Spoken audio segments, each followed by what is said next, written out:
Kamera ready, sound ready, 3, 2, 1, action. Assalamualaikum warahmatullahi wabarakatuh. Izin memperkenalkan diri, nama saya Siti Munadaroh dengan NIM 612-012-30-199 dari RL5 Manajemen Sumber Daya Manusia. Nah, pada kesempatan kali ini saya akan membuat presentasi dalam bentuk video. Presentasi ini saya susun sebagai bagian dari tugas manajemen kinerja yang diampu oleh Bapak Muhammad Teguh Setiadi, SEMM CTPM, CMC CPGAM, CPLM CIB. Topik yang saya bahas ini sangat penting karena berkaitan dengan implementasi akuntabilitas kinerja dan good governance dalam optimalisasi kinerja pemerintahan daerah. Dengan memahami materi ini, diharapkan kita dapat menambah wawasan serta mampu mengaplikasikannya baik dalam dunia akademik maupun kehidupan sehari-hari. Dalam video ini, saya akan membahas beberapa poin utama secara sistematis, dimulai dari pengertian dasar, kemudian melanjutkan dengan pembahasan inti yang mencangkup implementasi akuntabilitas kinerja dan good governance. Hingga pada bagian akhir saya akan menyampaikan kesimpulan dari keseluruhan materi yang telah dipaparkan. Saya akan berusaha menyampaikan materi ini dengan bahasa yang jelas dan mudah dipahami agar dapat diterima dengan baik oleh para kalian. Baik, kita langsung saja ke pembahasan pertama, yaitu ada pengertian akuntabilitas kinerja. Apa sih akuntabilitas kinerja itu? Nah, jadi akuntabilitas kinerja itu merupakan kewajiban setiap institusi pemerintah untuk mempertanggungjawabkan keberhasilan atau kegagalan pelaksanaan tugas dan fungsinya kepada publik. Tanpa akuntabilitas yang baik, publik akan kehilangan kepercayaan terhadap penyelenggaraan negara. Nah, kita lanjut ke materi berikutnya, yaitu ada prinsip akuntabilitas kinerja. Agar akuntabilitas kinerja ini berjalan dengan efektif, terdapat beberapa prinsip dasar yang harus dipegang teguh oleh aparatur pemerintah. Prinsip ini menjadi panduan dalam menyusun, melaksanakan, dan mengevaluasi kinerja organisasi secara berkelanjutan. Nah, jadi prinsip akuntabilitas kinerja ini terbagi menjadi 4. Yang pertama, ada kejelasan peran dan tanggung jawab setiap pejabat. Nah, prinsip ini berarti setiap pejabat atau pegawai dalam organisasi itu harus memiliki tugas, wewenang, dan tanggung jawab yang jelas. Dengan pembagian tugas yang terstruktur, setiap individu mengetahui apa yang harus dikerjakan, kepada siapa harus melapor, dan bertanggung jawab atas hasil pekerjaannya. Hal ini memudahkan evaluasi kinerja dan mencegah terjadinya tumpang tindih tugas. Yang kedua, ada transparansi informasi kepada publik. Transparansi adalah keterbukaan pemerintah dalam menyampaikan informasi mengenai kebijakan, penggunaan anggaran, program kerja, serta hasil kerja kepada masyarakat. Informasi tersebut harus mudah diakses, jelas, dan dapat dipertanggungjawabkan sehingga masyarakat dapat menguasai jalannya pemerintah serta meningkatkan kepercayaan publik. Yang ketiga, ada efisiensi, efektivitas, dan penghemat. Prinsip ini menekankan bahwa setiap penggunaan sumber daya seperti anggaran, waktu, tenaga kerja, dan fasilitas harus memberikan manfaat yang maksimal. Efisiensi ini berarti menggunakan sumber daya seminimal mungkin untuk memperoleh hasil yang optimal. Efektivitas ini bertujuan atau target yang telah ditetapkan dapat tercapai sesuai dengan rencana. Value for money berarti setiap dana yang digunakan harus memberikan nilai atau manfaat sebesar-besarnya bagi masyarakat sehingga tidak terjadi pemborosan anggaran. Yang keempat, yang terakhir ada integritas dan kejujuran dalam pelaporan. Integritas dan kejujuran berarti setiap laporan mengenai kegiatan, keuangan, maupun hasil kinerja harus disusun secara benar, jujur, objektif, dan sesuai dengan kondisi yang sebenarnya, tanpa adanya manipulatif data. Prinsip ini penting agar laporan dapat dipercaya dan menjadi dasar pengambilan keputusan yang tepat, serta menciptakan pemerintahan yang bersih dan bebas dari korupsi. Baik, kita lanjut ke materi pengertian good governance. Apa sih good governance itu? Nah, jadi good governance itu atau tata kelola pemerintahan yang baik adalah sistem pengelolaan urusan publik yang mengedepankan keterbukaan, partisipasi, dan pengawasan dari seluruh pemangku kepentingan. Konsep ini muncul sebagai tuntunan reformasi birokrasi agar pemerintah tidak lagi bekerja secara tertutup, melainkan terbuka terhadap masukan dan kritikan dari rakyat. Baik, kita ke materi selanjutnya, yaitu ada prinsip good governance. Nah, prinsip good governance ini menurut UNDP terdapat 8 prinsip utama good governance ini yang harus diterapkan secara terpadu. Kedelapan prinsip ini saling mendukung dan memperkuat satu sama lain dalam menciptakan tata kelola pemerintahan yang berkualitas, yaitu yang pertama ada partisipasi masyarakat. Nah, partisipasi masyarakat ini adalah keterlibatan warga negara dalam setiap proses penyelenggaraan pemerintahan, mulai dari perencanaan, pelaksanaan, pengawasan, hingga evaluasi kebijakan publik. Masyarakat ini diberi kesempatan untuk menyampaikan aspirasi, kritik, dan saran agar kebijakan yang diambil sesuai dengan kebutuhan dan kepentingan bersama. Yang kedua ada penegak hukum, yaitu penegak hukum itu merupakan prinsip yang menegaskan bahwa seluruh kegiatan pemerintahan itu harus berlandaskan hukum yang berlaku. Hukum yang harus diterapkan secara adil, tegas, konsisten, dan tanpa diskriminasi sehingga semua warga negara memiliki kedudukan yang sama di hadapan hukum. Yang ketiga ada transparansi.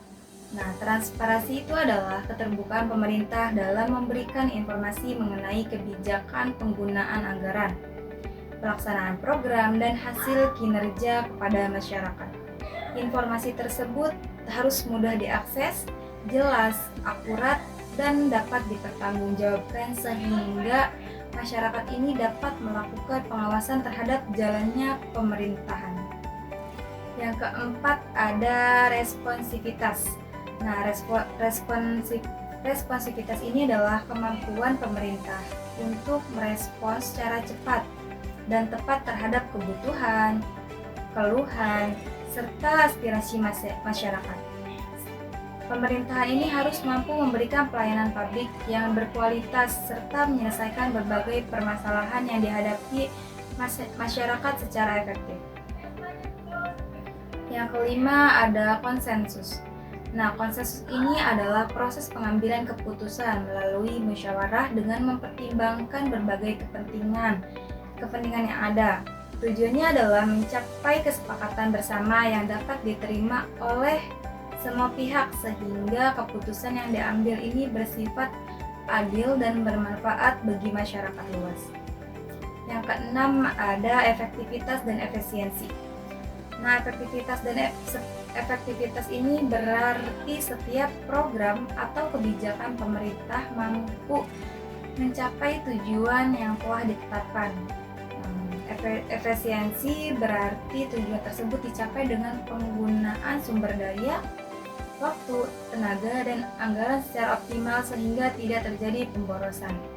Yang ketujuh ada akuntabilitas. Akuntabilitas adalah kewajiban pemerintah untuk mempertanggungjawabkan setiap kebijakan, tindakan, penggunaan anggaran, serta hasil kinerja kepada masyarakat sesuai dengan peraturan perundang-undangan yang berlaku. Yang terakhir, yang kedelapan ada visi strategis. Nah, visi strategis ini adalah kemampuan pemerintah dalam menetapkan arah pembangunan jangka panjang dengan mempertimbangkan kondisi saat ini dan tantangan di masa depan. Visi ini menjadi pedoman dalam menyusun kebijakan agar pembangunan berlangsung secara berkelanjutan. Nah, baik, kita ke materi selanjutnya, yaitu ada ruang lingkup kinerja pemerintahan. Ruang lingkup kinerja pemerintahan itu mencakup seluruh aktivitas aparatur negara dan menjalankan roda pemerintahan, mulai dari perencanaan hingga pelaporan.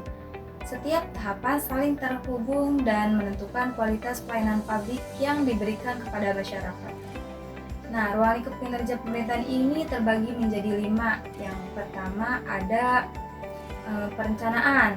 Perencanaan ini adalah menetapkan tujuan, sasaran, strategi, serta program pembangunan yang akan dilaksanakan dalam periode tertentu. RPJMN, RPJMB, dan Restra menjadi pedoman bagi pemerintahan dalam menjalankan pembangunan secara terukur, terarah, dan terukur. Yang kedua ada penganggaran atau APBN dan APBD. Penganggaran merupakan proses penyusunan dan mengalokasikan dana untuk membiayai program dan kegiatan pemerintah. Anggaran ini harus disusun berdasarkan prioritas pembangunan dengan memperhatikan prinsip efisiensi, efektivitas, transparansi, dan akuntabilitas. Yang ketiga ada pelaksanaan program dan kegiatan. Nah, pelaksanaan program merupakan ini tahapan pelaksanaan seluruh rencana yang telah disusun sebelumnya. Pada tahap ini, pemerintah menjalankan berbagai kegiatan sesuai dengan tujuan, jadwal, dan anggaran yang telah ditetapkan untuk memberikan pelayanan terbaik kepada masyarakat. Yang keempat ada monitoring dan evaluasi. Monitoring ini adalah kegiatan pemantauan secara berkala terhadap pelaksanaan program untuk memastikan bahwa kegiatan berjalan sesuai rencana. Evaluasi merupakan proses penilaian terhadap keberhasilan program berdasarkan target yang telah ditetapkan serta menjadi dasar untuk melakukan perbaikan kepada program berikutnya. Nah, yang terakhir, yang kelima, yaitu ada pelaporan kinerja. Pelaporan kinerja ini adalah penyusunan laporan mengenai hasil pelaksanaan program, penggunaan anggaran, serta pencapaian sasaran sebagai bentuk mempertanggungjawabkan pemerintahan kepada masyarakat, pimpinan, dan lembaga pengawas. Baik, kita ke materi selanjutnya, yaitu ada dimensi kinerja pemerintahan. Kinerja pemerintahan tidak hanya dilihat dari satu sisi saja, melainkan mencakup beberapa dimensi yang saling terkait. Nah, dimensi kinerja pemerintahan ini terbagi menjadi 5 dimensi. Yang pertama ada dimensi input. Dimensi input itu adalah seluruh sumber daya yang digunakan dalam pelaksanaan program pemerintah seperti anggaran, sumber daya manusia, peralatan, teknologi, serta sarana dan prasarana yang mendukung pelaksanaan kegiatan. Yang kedua ada dimensi proses. Dimensi proses ini menggambarkan bagaimana suatu program atau kegiatan dilaksanakan sesuai prosedur, standar operasional, dan ketentuan yang berlaku, sehingga pelaksanaannya berjalan secara efektif dan efisien. Yang ketiga ada dimensi output. Dimensi output ini adalah hasil langsung yang dihasilkan setelah suatu program atau kegiatan dilaksanakan. Output biasanya berupa barang, jasa, atau layanan yang dapat diukur jumlah maupun kualitasnya. Yang keempat ada dimensi outcome. Dimensi outcome ini adalah manfaat atau perubahan yang dirasakan oleh masyarakat sebagai akibat dari output yang dihasilkan. Output menunjukkan tingkat keberhasilan suatu program dalam mencapai tujuan yang telah ditetapkan. Yang kelima ada dimensi impact. Dimensi impact ini adalah dalam dampak jangka panjang yang ditimbulkan oleh suatu kebijakan atau program terhadap kondisi sosial, ekonomi, lingkungan, maupun kesejahteraan masyarakat. Impact menunjukkan sejauh mana program pemerintah memberikan perubahan yang berkelanjutan bagi masyarakat. Baik, ke materi selanjutnya ada permasalahan kinerja pemerintahan. Dalam praktiknya, kinerja pemerintahan di Indonesia ini masih menghadapi berbagai kendala serius. seperti lemahnya koordinasi antar instansi menyebabkan tumpang tindih program dan pemborosan anggaran. Birokrasi yang kaku dan prosedur berbelit-belit sering menghambat kecepatan pelayanan kepada publik. Rendahnya kompetensi sumber daya manusia di beberapa daerah juga turut mempengaruhi kualitas hasil kerja yang dicapai. Permasalahan lain yang tidak kalah penting adalah belum optimalnya pemanfaat teknologi informasi dalam sistem pemerintahan, sehingga pengelolaan data dan pelaporan kinerja masih dilakukan secara manual dan terintegrasi. Nah, permasalahan kinerja pemerintahan ini ada 3. Yang pertama adalah lemahnya integritas data dan sistem informasi. Ada juga evaluasi kinerja yang tidak akurat dan rendahnya partisipasi masyarakat dalam pengawasan. Akibat evaluasi kinerja menjadi sulit dilakukan secara akurat dan tepat waktu. Partisipasi masyarakat dalam mengawasi kinerja pemerintah juga masih tergolong rendah. Baik, ke materi selanjutnya yaitu ada indikator kinerja utama. Indikator kinerja utama atau IQ adalah tolak ukur yang digunakan oleh instansi pemerintah untuk menilai keberhasilan pencapaian tujuan dan sasaran strategisnya. IQ bersifat spesifik, terukur dan dicapai, relevan dan berbatas waktu. Penyusunan IQ harus selaras dengan visi dan misi organisasi serta rencana strategis yang telah ditetapkan sebelumnya. Dengan adanya IQ yang jelas, setiap unit kerja memiliki arah yang terang dalam melaksanakan tugasnya. IQ berfungsi untuk mengukur output dan outcome dari program kerja menjadi dasar evaluasi dan perbaikan berkelanjutan, serta memudahkan publik dalam memahami pencapaian pemerintah. IQ juga berfungsi sebagai alat kontrol internal dan eksternal. Indikator kinerja utama juga terbagi menjadi 4. Yang pertama ada mengukur output dan outcome program kerja. Ada dasar evaluasi dan perbaikan dan berkelanjutan. Ya, ada juga memudahkan publik memahami capaian pemerintahan. Dan terakhir ada alat kontrol internal dan eksternal. Masyarakat pun dapat dengan mudah menilai apakah pemerintahan telah bekerja sesuai dengan target yang dijanjikan. Materi selanjutnya ada studi kasus penerapan IQ di Dinas Pendidikan. Sebagai contoh konkret, Dinas Pendidikan suatu kabupaten menentukan IQ berupa persentase angka kelulusan siswa, rasio guru terhadap murid, dan tingkat partisipasi sekolah. Dari ketiga indikator tersebut, pencapaian yang diukur tidak hanya berhenti pada angka statistik, tapi juga melihat seberapa besar peningkatan kualitas pembelajaran yang dirasakan oleh siswa dan orang tua. Ketika angka kelulusan tinggi tetapi kemampuan berpikir kritis siswa rendah, maka keberhasilan tersebut masih perlu dipertanyakan. Baik, kita ke materi yang terakhir yaitu ada studi kasus tata kelola pemerintahan di daerah. Di tingkat daerah, penerapan good governance sering diuji melalui proses penyusunan anggaran partisipatif di mana masyarakat dilibatkan dalam musyawarah perencanaan pembangunan. Contohnya di salah satu kota, pemerintahan mengadakan musrenbang yang terbuka bagi seluruh elemen masyarakat, mulai dari tokoh adat, perempuan, hingga kelompok difabel. Hasilnya, usul-usulan yang muncul lebih beragam dan benar-benar mencerminkan kebutuhan real warga. Keberhasilan tata kelola di daerah sangat bergantung pada komitmen kepala daerah dan seluruh jajarannya untuk mendengar suara rakyat dan menindaklanjuti secara konsisten. Baik, saya akan menyampaikan kesimpulan dari pemaparan materi yang saya paparkan, yaitu akuntabilitas kinerja dan good governance adalah dua fondasi utama yang saling menguatkan dalam menciptakan pemerintahan yang bersih, efektif, dan berpihak pada rakyat.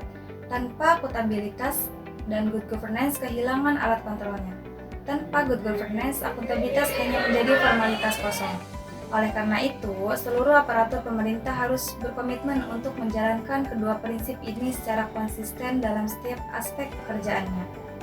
Demikianlah pemaparan materi yang dapat saya sampaikan mengenai implementasi akuntabilitas kinerja dan good governance dalam optimalisasi kinerja pemerintahan daerah.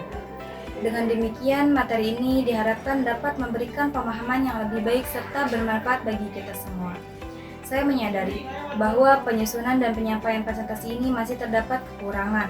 Oleh karena itu, saya sangat mengharapkan kritik dan saran yang membangun demi perbaikan ke depannya. Akhir kata, saya ucapkan terima kasih kepada Bapak Muhammad Teguh Setiadi SEMM, CTPM, CMC, CPGAN, CPLM, CIB, selaku dosen pengampu mata kuliah manajemen kinerja, beserta kepada teman-teman semua yang telah menyimak presentasi ini hingga selesai. Semoga apa yang telah saya sampaikan dapat bermanfaat. Wassalamualaikum warahmatullahi wabarakatuh.